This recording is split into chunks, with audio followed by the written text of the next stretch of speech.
So you're talking to your Muslim friend about God and sin and righteousness, and then he finally tells you what's really been bothering him.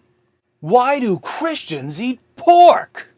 Unless he's an American convert to Islam, in which case he'll say it like this. Pork is the white man, and the white man is pork. Have you spelled white man backwards? What does it spell? Pork.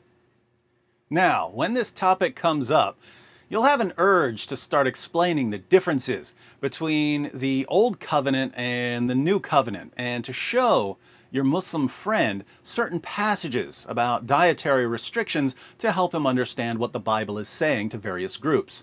But you must resist this urge, because if you let your Muslim friend keep talking about pork and the Bible, he will eventually bury his own prophet.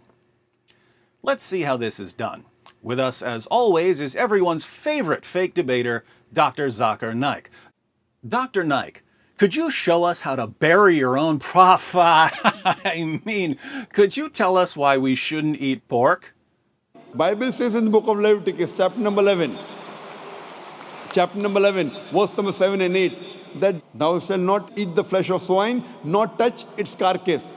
It's unclean for you. He's dug the hole, ladies and gentlemen. If Zakir Naik were a truck, he'd be grave digger. Keep going, Dr. Naik. A similar message is given in the book of Deuteronomy, chapter number 14, verse number 8. Though the swine has cloven foot, and it chews not the cud, it is unclean for you. Dr. Naik has officially lowered Muhammad's body into a freshly dug grave. All that's left is to fill the hole with dirt. And Jesus Christ, peace be upon him, said in the Gospel of Matthew, chapter number 5, verse number 17 to 20, that think not that I have come to destroy the law of the prophets. I have come not to destroy, but to fulfill. For anyone who breaks one of the least commandments shall be called least in the kingdom of heaven. And what does that mean, Dr. Naik? That means if you break one law, one jot or tittle from the Old Testament, you shall not enter Jannah. So long, Muhammad. You've officially been buried by Dr. Zakir Naik. How so? Well, Dr. Naik quoted Leviticus 11, verses 7 and 8. But what happens when we start at verse 1? The Lord said to Moses and Aaron, say to the Israelites, of all the animals that live on land, these are the ones you may eat. You may eat any animal that has a divided hoof and that chews the cud. There are some that only chew the cud or only have a divided hoof, but you must not eat them. The camel, though it chews the cud, does not have a divided hoof. It is ceremonially unclean for you. The hyrax, kind of rock badger, though it chews the cud, does not have a divided hoof. It is unclean for you. The rabbit, though it chews the cud, does not have a divided hoof. It is unclean for you. And the pig, though it has a divided hoof, does not chew the cud. It is unclean for you. You must not eat their meat or touch their carcasses. They are unclean for you. Notice, you must not eat their meat or touch their carcasses. They are unclean for you. The camel, the rock badger, the rabbit, and the pig. They're all unclean. Dr. Naik also quotes Deuteronomy 14, verse 8.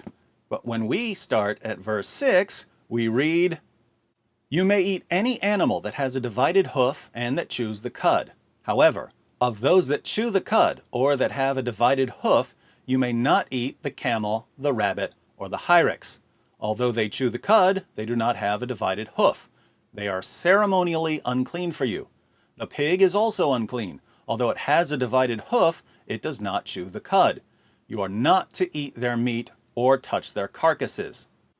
So the same passages that say, don't eat pig meat, it's unclean, also say, don't eat camel meat, it's unclean, and don't eat rabbit meat, it's unclean. Why should this get every Muslim apologist's beard in a bunch? Sahih al-Bukhari, 2572. Narrated Anas, we provoked a rabbit at Mar al-Zahran till it started jumping, and the people ran after it but were exhausted. Who are you?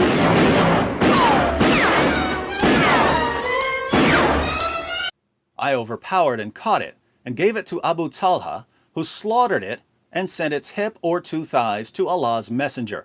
The narrator confirms that he sent 2 thighs. The Prophet accepted that. The sub-narrator asked Anas, "Did the Prophet eat from it?" Anas replied, "He ate from it." Muhammad ate that unclean, wascally wabbit, and he liked it. Hey, what's up, Doc? We really mean it. Sahih al-Bukhari, 2485. Narrated Rafi' bin Khadij. We used to offer the Asr prayer with the Prophet and slaughter a camel, the meat of which would be divided in 10 parts, and we would eat the cooked meat before sunset. Muhammad and his companions would eat the camel meat. The Quran itself allows Muslims to eat camel meat. Surah 22, verse 36. The sacrificial camels we have made for you as among the symbols from Allah. In them is much good for you. Then pronounce the name of Allah over them as they line up for sacrifice. When they are down on their sides after slaughter, eat ye thereof, and feed such as beg not but live in contentment, and such as beg with due humility. Thus we have made animals subject to you, that ye may be grateful. I actually have video footage of Muslims sacrificing a camel.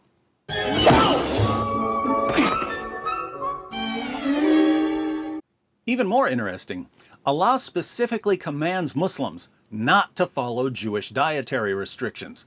In Surah 2, verse 208 of the Quran, Allah declares, "O you who believe, enter completely into Islam, and do not follow the footsteps of Satan. Surely he is your open enemy."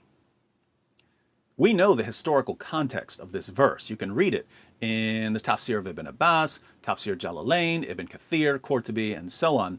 The historical context is that a Jew named Abdullah ibn Salam converted to Islam, but he still kept the Jewish Sabbath and the Jewish dietary restrictions. Specifically, he wouldn't eat camel because it's forbidden in the Torah. Surah 2, verse 208 came to Muhammad as a response to Abdullah. Enter completely into Islam. Don't be part Jew, part Muslim. So Jewish converts to Islam were ordered to abandon Jewish rules about camel meat.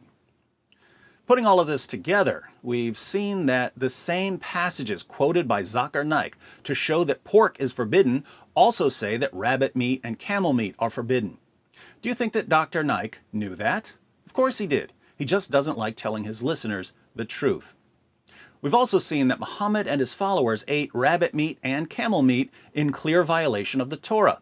Moreover, Zakir Naik claims that Jesus affirmed the Old Testament dietary restrictions and that, according to Jesus, anyone who violates Old Testament dietary restrictions will not enter Jannah. That means if you break one law, one jot or tittle from the Old Testament, you shall not enter Jannah. This means that Dr. Zakir Naik not only buried Muhammad, he also proved conclusively that Muhammad will never enter Jannah. According to Zakir Naik, Muhammad stands condemned before both Jesus and Moses because he ate camel and rabbit. So, how are you Muslims going to respond? Are you going to tell us not to take those dietary restrictions too seriously? Are you going to say that the Mosaic rules about clean and unclean foods can change from one prophet to the next? Too late. That ship has sailed. Your top apologists and scholars have spent years insisting that the dietary restrictions in Leviticus and Deuteronomy are permanent and binding. And by saying this, they've openly declared that Muhammad is permanently bound in hell. Bravo, Dr. Naik. Bravo. That's all, folks.